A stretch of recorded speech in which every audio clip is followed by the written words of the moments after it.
we are designing for our customer. We aren't Yeah. designing things just to be like, this is cute, let's see.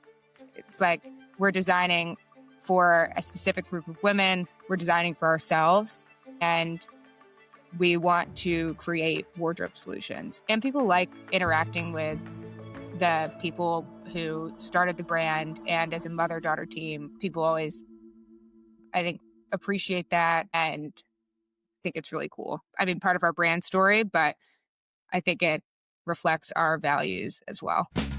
Welcome to the DTC Insider podcast, where online business owners come to find actionable tips and tactics to grow their businesses. Now, here's your host, Brian Roisentul.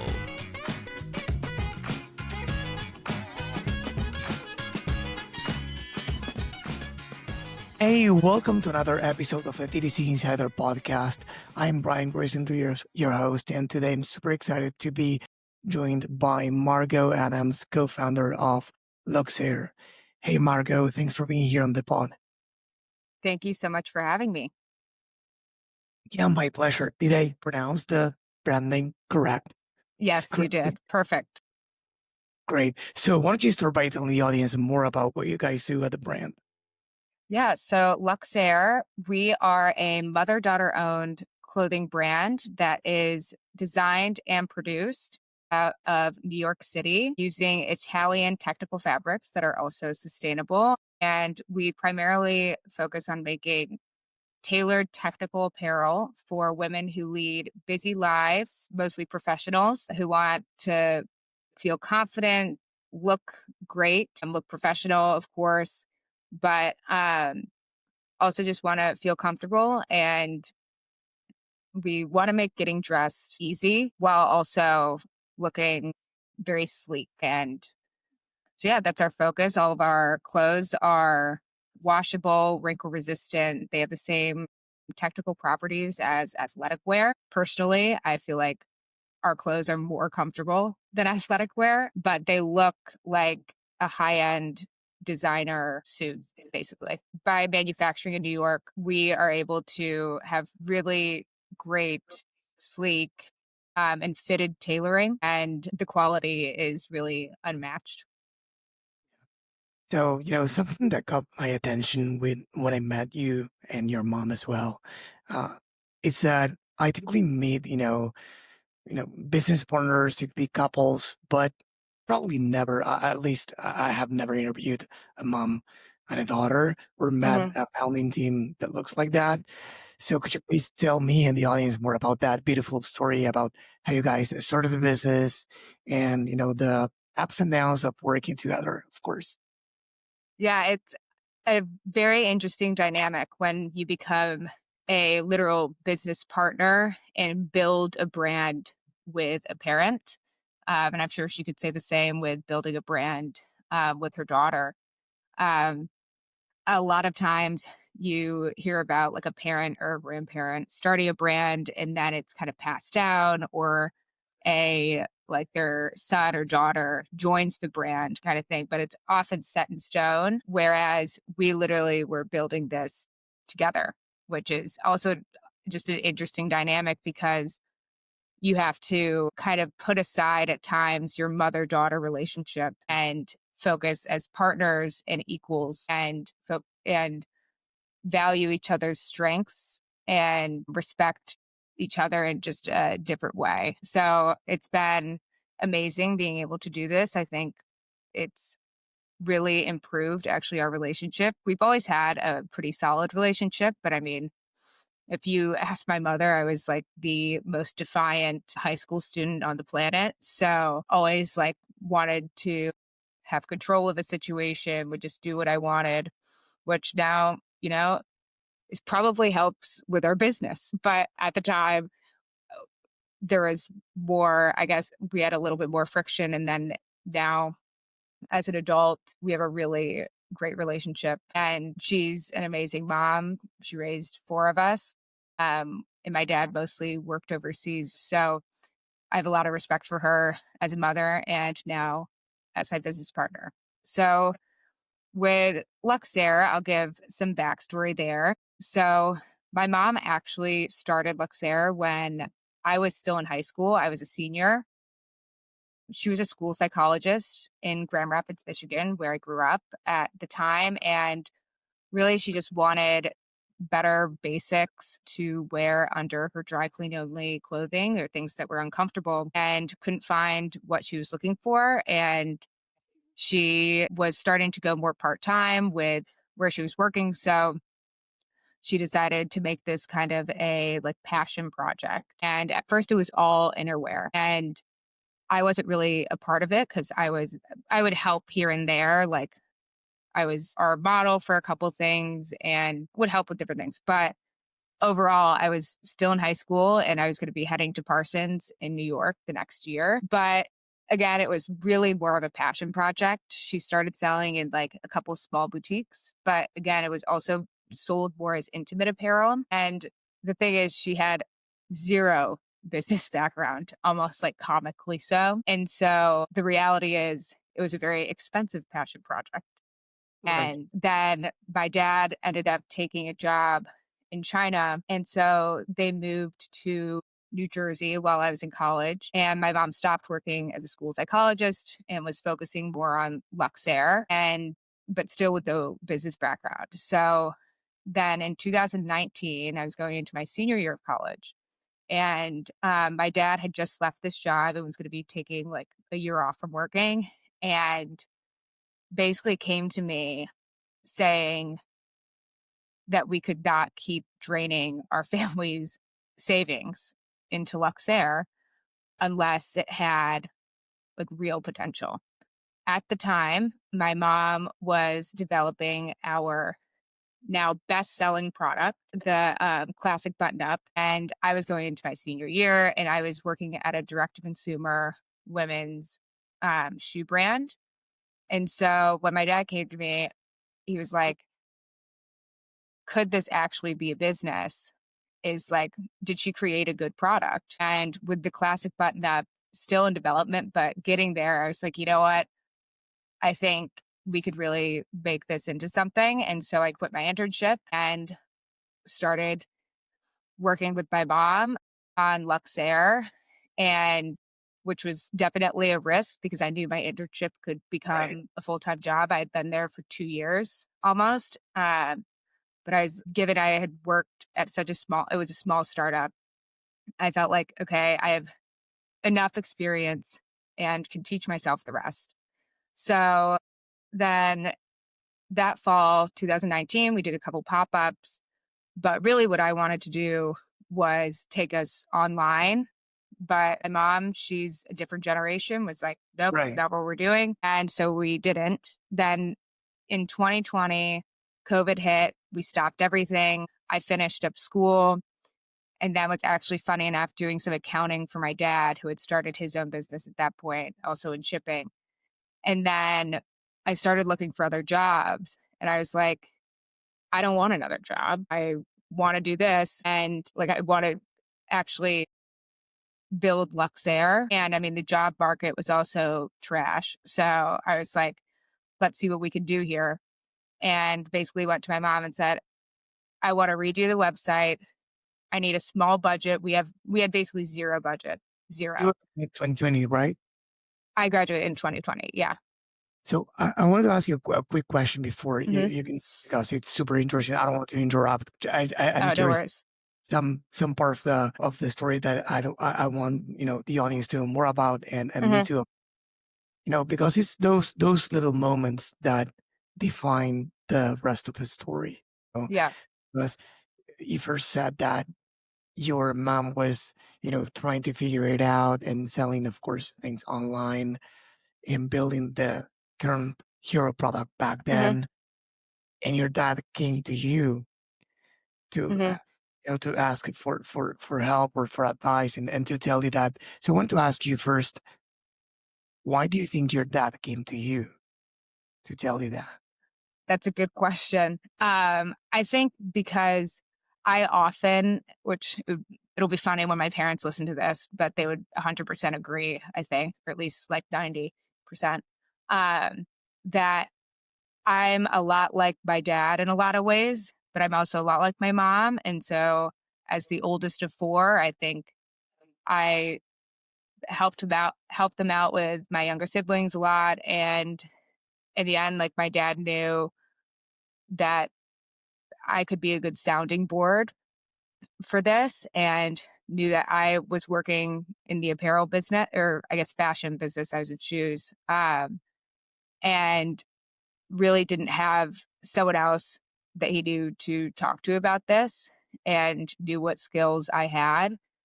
I don't know if he assumed like Margot's going to quit her internship and join her mom, but that is what I ended up doing.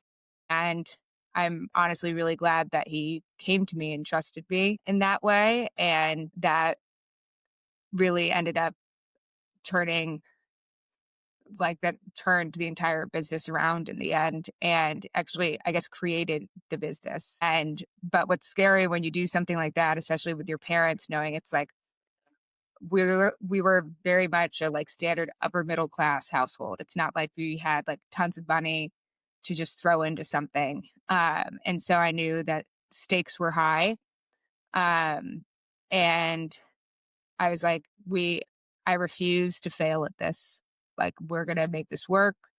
I'll do what it takes. And so, yeah, that's, I guess, Yeah, I don't no, know. no. Stakes were high, as you said, and it was a lot of pressure for you as well. Yes, It's- absolutely. Always. And what was the biggest challenge back then? Was the lack of the current hero product? Was the lack of distribution? Mm-hmm. What back then? What did you see that was missing from that business? I guess in 2019, I felt like we were going to different, like very niche boutique stores. And because everything was innerwear, it's a lot harder to advertise, even like to a boutique, being like, this is, yes, here's a bunch of different ways that you could wear it. But really, it's easier to do like ready to wear. And so when we had started doing the classic button up, we did a pop up and that sold the best. And that's when I was like, okay, this is probably going to become our hero product. But again, then COVID hit. And at that point, I was really just like working for my mom. And again, it was a very different company. And so then in the fall of 2020, I noticed I was like reading up on different stories about like how online shopping was booming. And I thought, this is my chance. And so then given we weren't selling in stores, we had like basically closed down. I was like, let's basically relaunch without like, I had no connections in PR, nothing. And basically I said, I'm going to teach myself how to run meta advertisements. I will retake all of our photography. We got like a backdrop to put in our house. And I sat there with a tripod and just took a ton of photos of literally myself wearing the product. And at that point, I think I was 22 because I just graduated. And then, so I rebuilt the site and then started running meta ads, primarily of our classic button up, because it became the easiest to advertise. But I literally had like, it was an iPhone video that I took of myself talking, stretching the shirt. And after just about a month, we probably started running ads in December of 2020. And my mom was like, you get basically zero budget. We have no money to do this. And Good I luck. don't, yeah, like good luck. But like, if this doesn't work, no.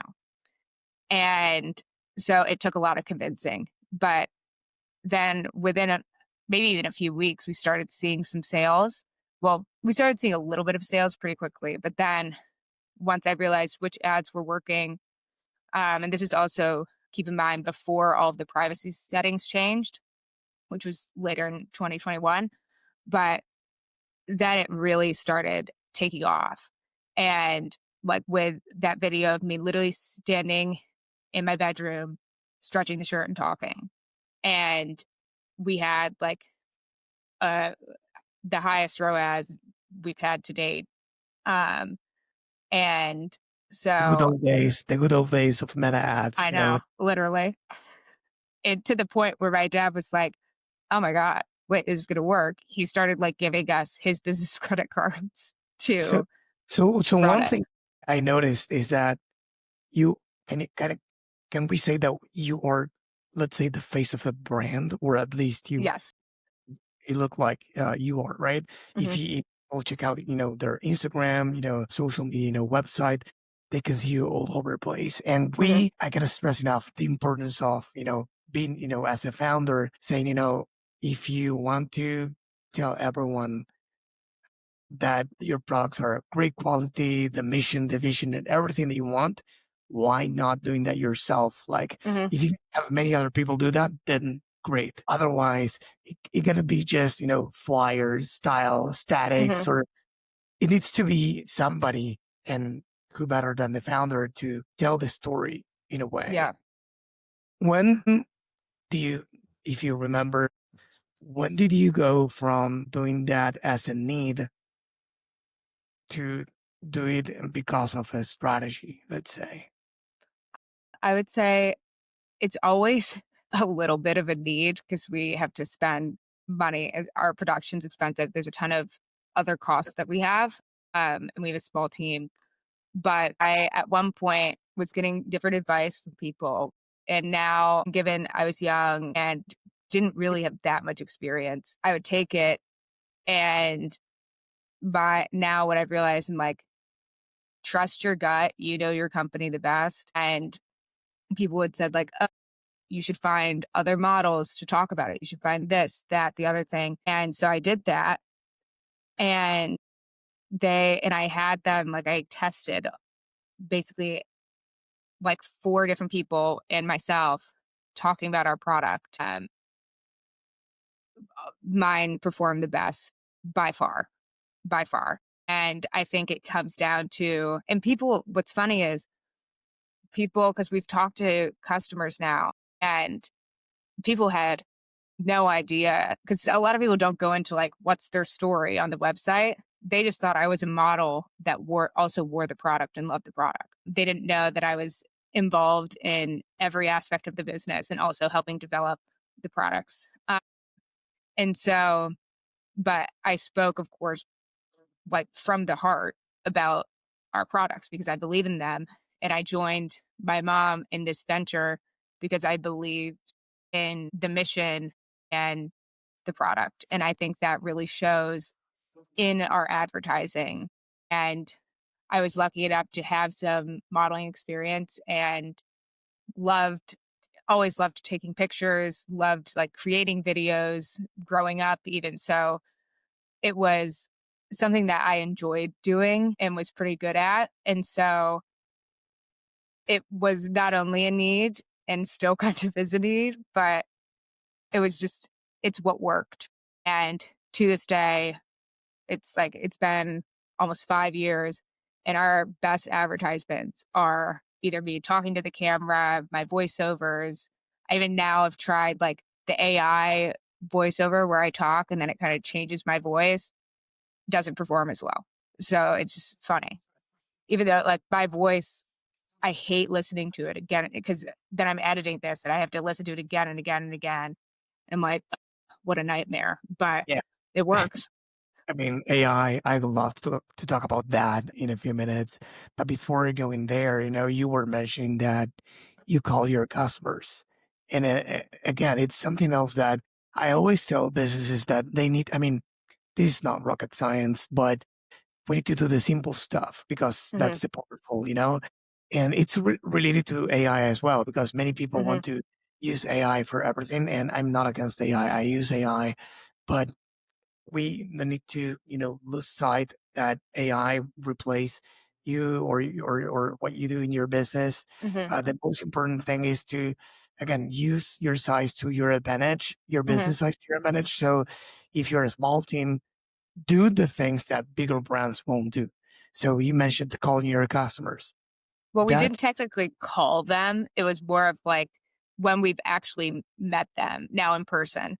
Or Well, even like, I guess my mom has always something she's really good at like as a woman with a PhD in psychology. She still runs all of our customer service. And so when a customer reaches out, they're directly interacting with the founder. And until recently, like I think 6 months ago, we started automating returns because as you grow, for her to be online constantly doing that is too much. But in general, before, like all of our returns too were coming directly to her and they were interacting. And I think our customers have really valued that. I think they feel like, okay, she actually cares, and she does. She cares about every single one of them, anyone who purchases from us. And we always want people's feedback because in the end, we are designing for our customer. We aren't yeah, designing things just to be like, this is cute. Let's see. It's like we're designing for a specific group of women. We're designing for ourselves, and we want to create wardrobe solutions. So I think by having such a experience or shopping experience, that's helped us not necessarily grow, though through word of mouth we have grown, but it helps with customer retention for sure. yeah. I mean, just in case it gives you or somebody in the audience ideas, something that Hmm. our of our clients at the agency and some people we talk to on these podcasts as well or everywhere on LinkedIn, like, but mainly through the previous two, it's that some companies, regardless of the size, it could be, Hmm. six-figure brands all the way to nine or even bigger, Hmm. figures. What they do is you can keep it as simple as you can, right? But some Hmm. divide the let's say people because not all of them are customers in Hmm. three packs or three cohorts. Non-customers, but those who are subscribed, let's say, to your email list and never bought from you, those who Hmm. bought once and never again, and those who are, let's say, your VIP customers. Hmm. All of them. If you engage in a conversation, whether it's a call, a survey, or something, you can pick only a few of them per quarter, per month, or Hmm. again, when you can do that, it give you different insights. Those who never bought from Absolutely. you are going to tell you different things from your VIPs who are going to love everything. Those who bought once and never again, probably there were some issues, or probably not. They were just trying to try new stuff, keep back.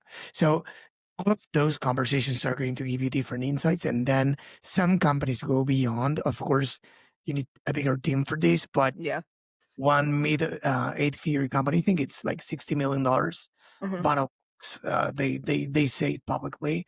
What they do is they have like the CX team basically doing what are you familiar with the win back email flow? Yes, we have one, but I really need to They do that make on some the edits there. Yeah, so they do that on the phone too. So Hmm. they sell a subscription box of Hmm. survival gear, blah blah blah. And when people churn, they call them to ask for feedback, and then if there's a fit, they have a script to transition into getting them back as subscribers, blah blah. Smart. They have a they measure that and they recover, or so they say Hmm. they recover a lot of people from that. So everyone is so obsessed. I'm saying this because everyone is so obsessed about automating stuff, and that's Hmm. fine. We need to automate stuff and do the highest level task.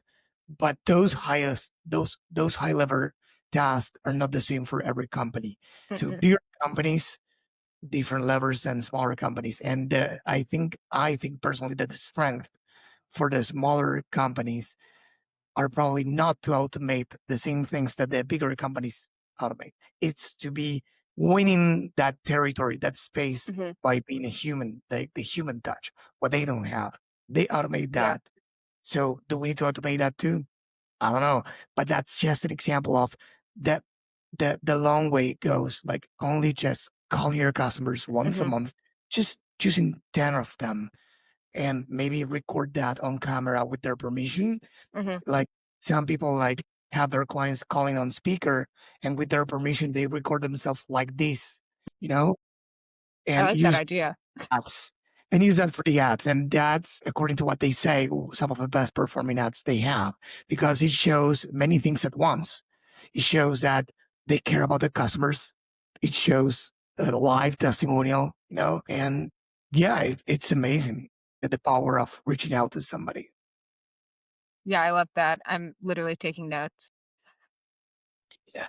And something else is that, you said that you do, these pop-ups, or you back then you used to do that, if you keep doing those. But it goes a long way, not only for you guys, but for anyone listening or watching this, why not? You Mhm. know, founders here on the podcast has said that, they went to Central Park with a sign saying, ask us about our blah, bags, or whatever product they sold. In their case, it was bags. And of course, that's a non-scalable action. Mhm. However, these days, as you know, with the phone, everything scales because it can go viral, and they did on TikTok, Instagram, blah, blah. So Mhm. you can do this kind of stuff everywhere. Plus the human touch connection of engaging with your customers in real life and trying to gauge, their interest on what you sell, as I'm sure you experience in the pop-ups. Yeah, absolutely. I think like for us, we again started by doing some pop-ups.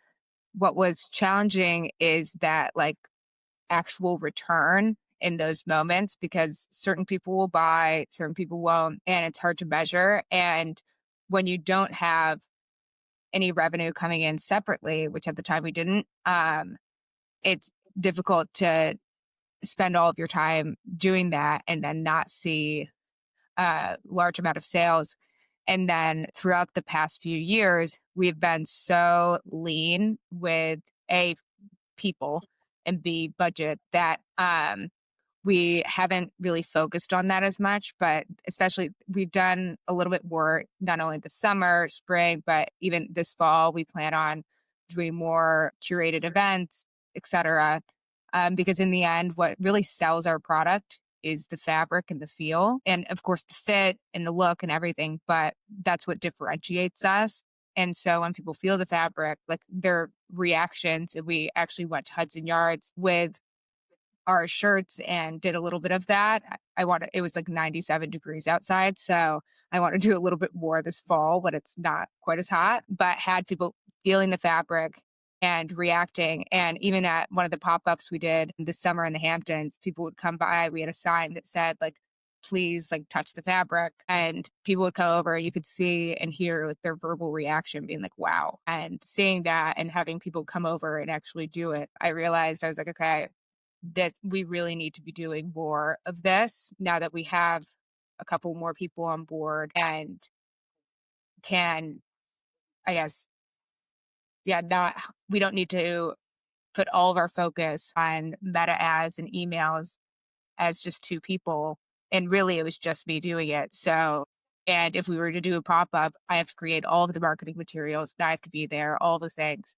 And so now with a couple more people, I'm really excited to be able to do more in person things. And people like interacting with the people who started the brand. And as a mother daughter team, people always, I think, appreciate that and think it's really cool. I mean, part of our brand story, but I think it reflects our values as well. Yeah. So I think that every founder listening to this will feel, the same, because as founders, we all wear many hats, right? Hmm. Especially when we start out. But I was very surprised in the first interviews that I did with, let's say mid 8-figure brand, to learn that they were under 10 people. So it Hmm. was like, what? Like the first time I interviewed Oppie, Oppie's a huge supplement brand. Hmm. Uh, and the amazing people in the community, in the commerce community. And when I interviewed Ronak Shah back then in 2022, I think it was, he said that they were 9 or so, or 10. Wow. So he was like, "What?" Wow. Yeah. Couldn't believe that. So we were too many hats, and then of course we grow. But how big is your team now, more or less? As of literally this summer, like as of right after Memorial Day, we now have, including my mom and myself, 4. And the 2 people we hired are kind of we're contract workers, so hours are a little bit dependent, but the goal Right. is to have them by this fall be more full time. And we're focusing on like social media and um, like just creating more creative because that stuff takes time. And so, yeah, right now there's, I guess, a total of in house people 4, but that's again as of the end of May. What's the role they say? I wish I had someone like this working with us because it takes so much time. And why don't you do it? Was I guess what was that a question? Sorry, I missed something. Yeah, sorry. What's it's because of my language, like what's like the role you wish you had right now, but you don't, and why? Uh, I guess the role I wish I had. It's a good question.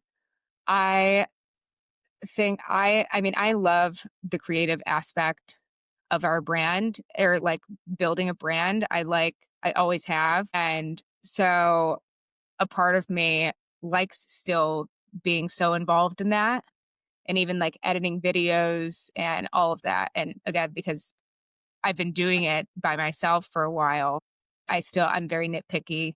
And so I'm still very involved there. But the goal for me would be more of a like, I guess, management role while also remaining, I guess, the face of the brand where I have, which we're starting to get there where it's like, okay, I'm the one being filmed. I'm doing like, I might be modeling, I might be doing random things and I'm being filmed, but someone else is actually editing all of that or having someone literally manage my schedule. But I have a bunch of different things promoting our brand and someone else is doing all of the back end work would be fabulous.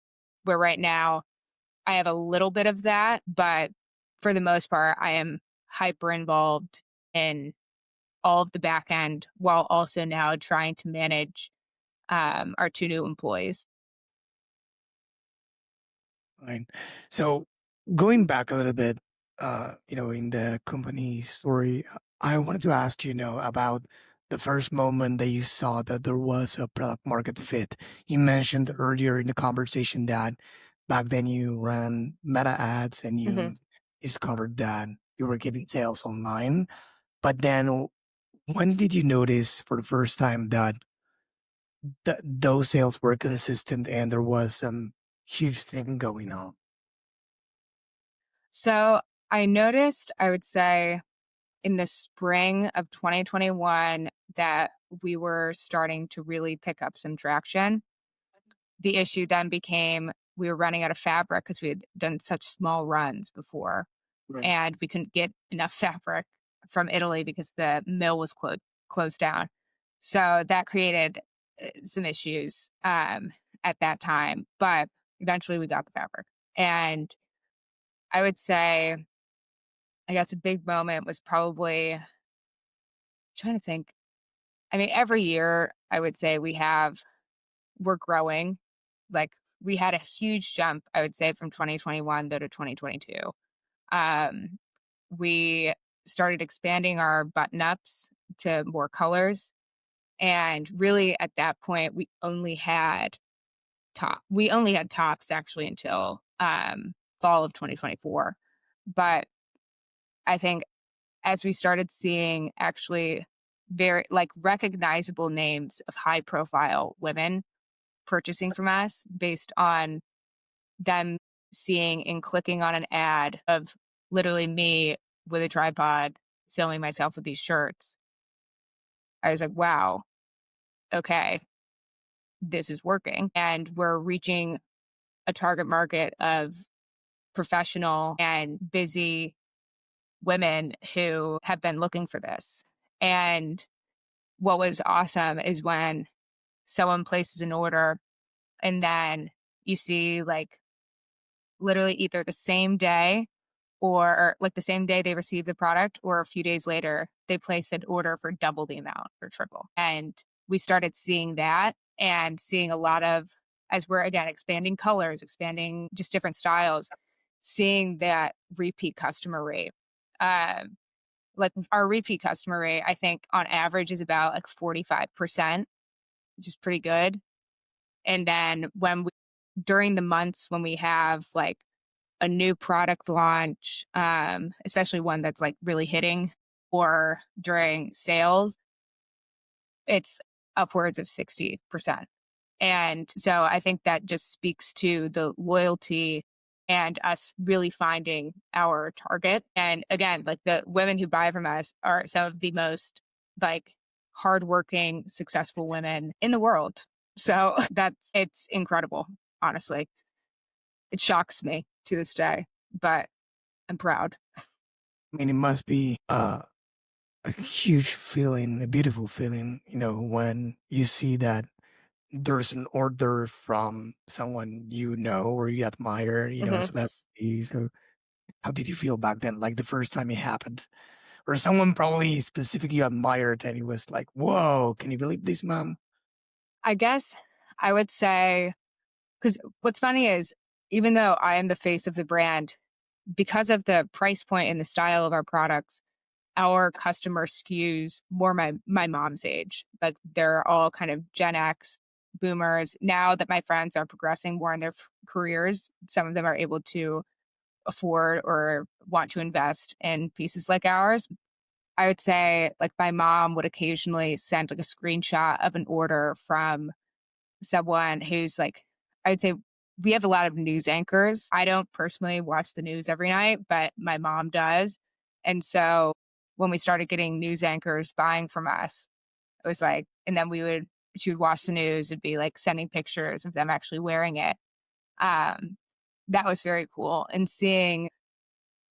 we saw actually one of our customers had purchased from us, very high profile, controversial woman based on like politics, but she can have anything she wants. And she purchased from us. And I saw that and I was like, oh my God, wow. And then fast forward a couple months and I was like, oh, I wonder if she's worn it. And she chose to wear our classic button up in her Time magazine feature. And I was like, oh my God. She's like, and she's worn it since, like, in, um, I guess, she wears it literally everywhere. She wears it on podcasts, TV, like everything, and has now a few different colors. And it's just very cool to see people or all these women choosing to wear our brand when we haven't even gifted them, you know? I mean, having a great product is a must. I don't believe Yes, in successful businesses without one, totally agree. but it's probably only the starting point. So in this context, tough context for many brands with a lot of uncertainty, what do you think is the biggest growth lever for you or that has been in the last few years? Because this year is not easy, but last year No. with the elections and everything wasn't, I mean, everyone was expecting this Yep. year to be the easy one, right? So what keeps you moving things forward and growing in these uncertain times? Uh, I mean, growth has slowed transparently, but I think, with us having the customer base that we do, people want more from us and give us suggestions and everything. So I think when you have the mentality of creating for your customers, you always want to like make something new, make something better. I think that helps with at least the financial part of it, where it's like, okay, we have X amount of customers that we know are probably going to buy this product because we're designing it for them and they know that. Um, but when it comes to acquiring new customers, I would say over the past couple of years, that has been our biggest difficulty. At this point, we have tons of reviews, especially on like our best-selling classic button up. But in the end, with us having such, I guess, uncertain times, especially economically, you can see that with how people are purchasing. And in the end, we also we have tight margins. We manufacture in the US, we use luxury Italian fabrics. And that's really the core of a huge part of at least our business. And when people have said, oh, why don't you guys manufacture overseas or start outsourcing there to lower costs? And I'm sure if we got some investors, they would advise that we do that. So we're going to avoid that, but for at least right now. But I think having everything based in New York, one, that's a selling point, but it makes it easier for us to be able to pivot during uncertain times. A lot of companies have, and we've seen this, especially over the past couple of years, so many apparel brands who manufacture overseas. There's some tariff issues going on now, but on top of that, as people are buying less, apparel brands have to, if you manufacture overseas, you have to plan all of this stuff like a year in advance. Yeah. And so they're ordering X amount of product with the hope that it sells. And they can't really make any edits, any changes. They can't pivot because they've ordered these things 6 months ahead of time. We are able to do things in real time to an extent. Like if we finish a sample of a new style and put it into production, we have the fabric, everything, we can launch that product with photography and everything as a small run within 6 weeks because we manufacture in New York and we are there every step of the way to make sure the second we get that first sample, I go in at least, and sometimes my mom as well, go in, look at the sample, try on the sample, and make the tweak. And by the next week, we hope that we can put it into production, which is a huge advantage for a small team. So, of course, it's two different business models, manufacturing in the US and luxury with luxury fabrics and manufacturing overseas with other type of fabrics. It's two different businesses, ups and downs. Of course, margins are getting thinner for everyone. Yes. Costs are going up to acquire a customer as well. So that's why we discuss on the newsletter that we have on the podcast with our clients everywhere we can. And I see many people in this space saying the same thing it's easier said than done. I know, but it's not impossible. That reducing costs is fine. And many brands should be doing that in something that doesn't affect the quality of the product and etc. But there's a limit to how much you can do that. Absolutely. Conversation needs to be, instead of trying to decrease costs only, try to understand and figure, being creative, because these times require, founders, for founders to be creative. So we need to figure out how to make more money on the back end for each customer. So increase the revenue per customer to be able to afford a higher CAC. Yeah, so absolutely. If you don't know what a CAC is to pay more for to acquire each customer, and of course to increase margins, profits, blah. So costs are going up. You want to decrease costs, but we need to be. I think I recently interviewed the founder of Portland Leather Goods, Curtis Matsko. It's like a 400 million company, and he said we need, brands need to be efficient. Yes, so 100%. There's no one single thing. No silver bullet. We need to be efficient. And being efficient is trying to fight many battles at the same time. Now, I don't advise brands to fight many. I advise them to choose following the 80-20 principle, those I don't know, 1, 2, 3 battles that are the ones that are going to move the needle forward, and say, okay, these are the ones that we need to focus on both ends to decrease cost and to increase value. On this side of the equation is where I don't see too many brands doing things because maybe they don't know how, maybe they don't know what to do, or maybe they don't believe that will yield results as they expect. And again, it's easier said than done. I keep that in mind. But again, in case it helps you or anyone in the audience, I want to reinforce this concept because it's paramount these days to be able to afford, some people say, well, that's retention. First off, there's nothing wrong if it is, because retention is not a bad word, right? But Mhm. second, it actually fuels acquisition because it's a flywheel.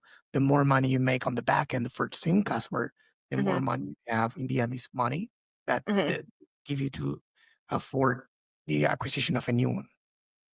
Absolutely. And I think for us, I know like because my dad now actually works with us a little bit more and he does all of the boring stuff, like works with our accountant, et cetera. He's not technically an employee, but he helps us out.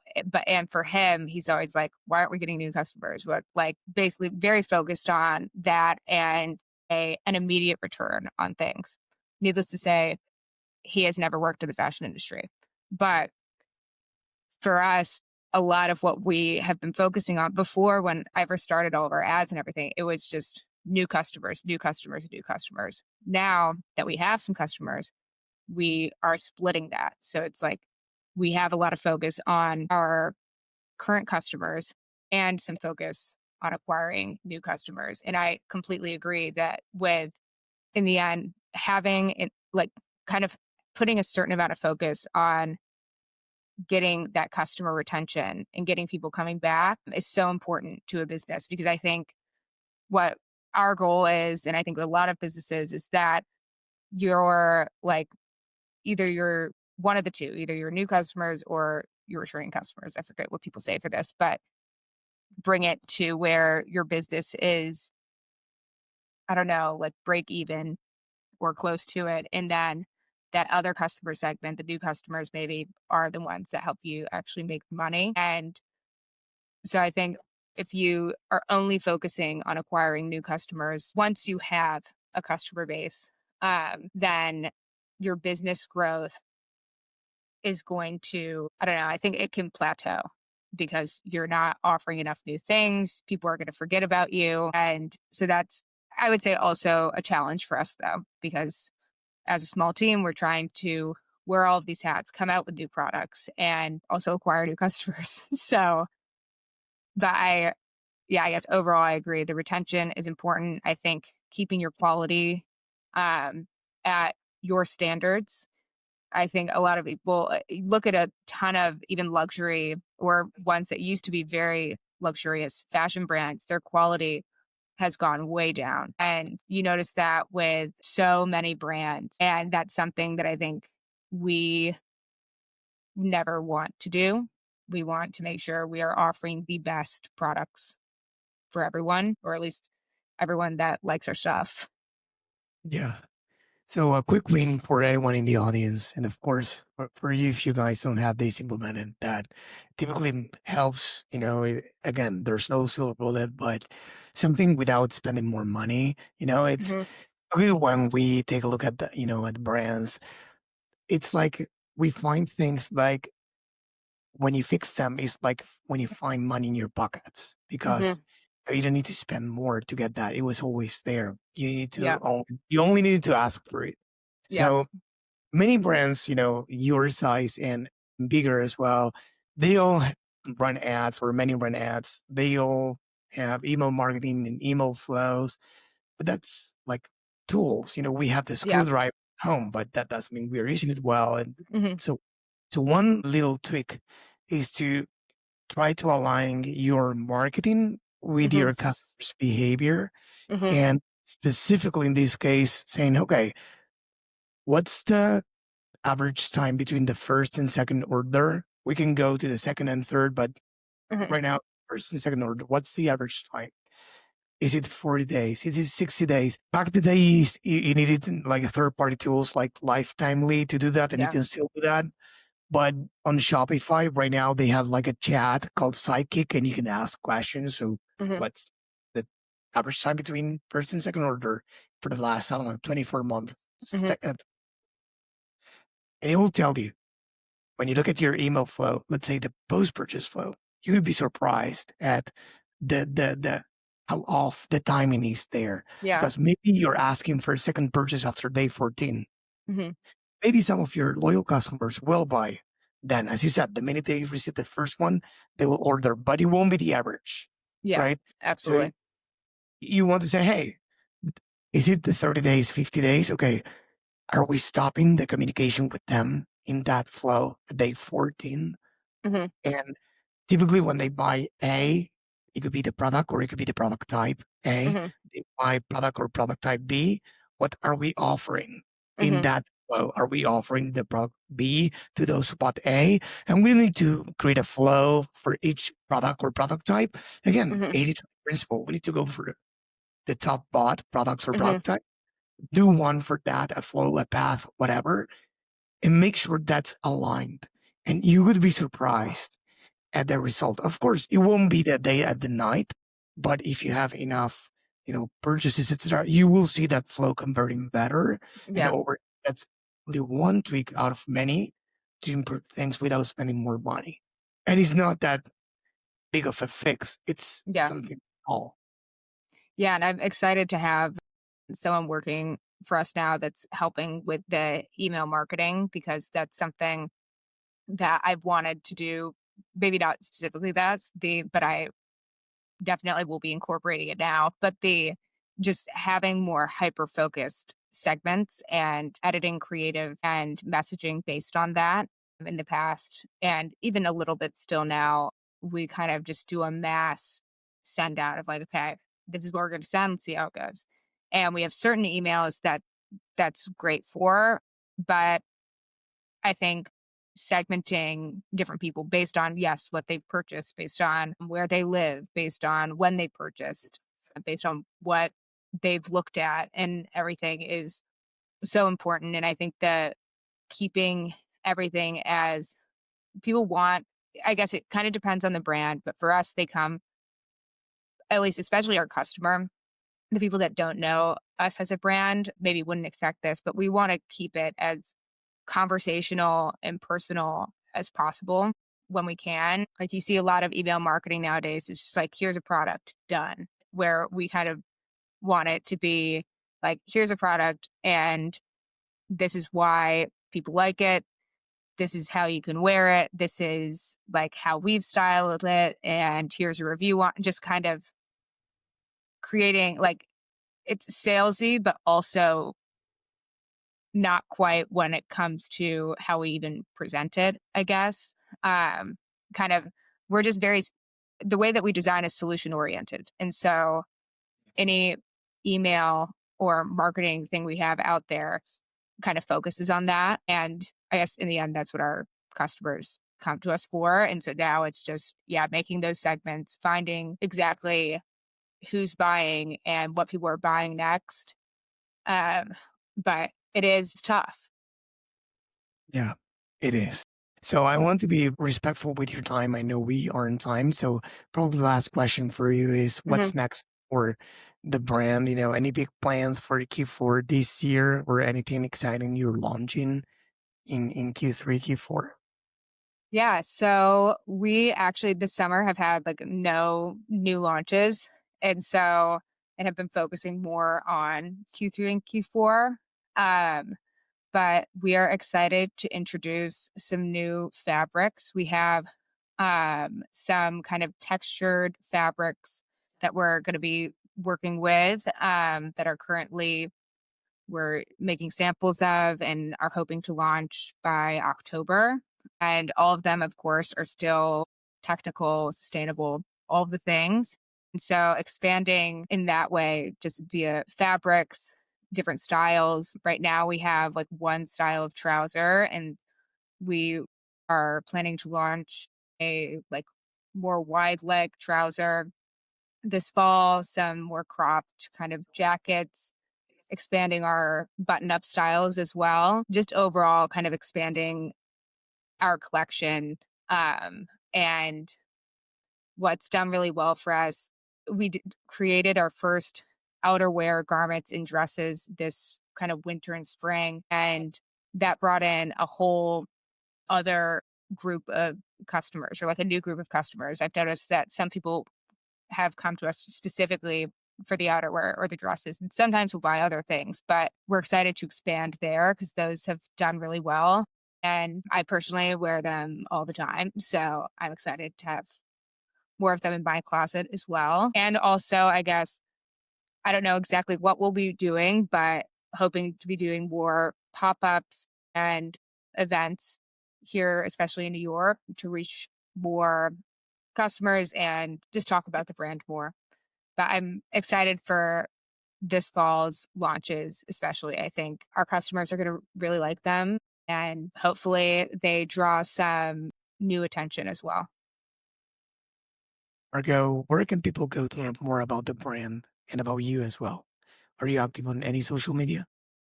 Yes, we are primarily active on Instagram. So it's just Luxeire, Luxeire_NY.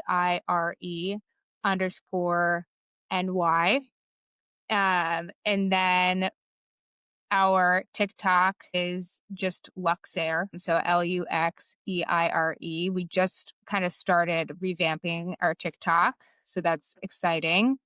Getting some new content there. And then our website, of course, is luxeire.com, Luxeire.com. And we have different pages on our production, sustainability, and a little bit about my mom and myself. But yeah, that's where you can find us. And we're posting new content at minimum like twice a week.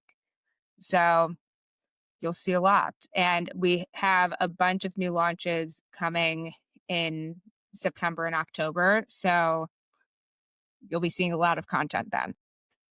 That's great. Margot, it was a pleasure having you here in the podcast. Yeah, thank you so much. This has been great. This episode was brought to you by BSR Digital. We help DTC brands grow through paid ads and email marketing campaigns. If you'd like us to help your business grow, head on over to bsrdigital.com and schedule a call with us.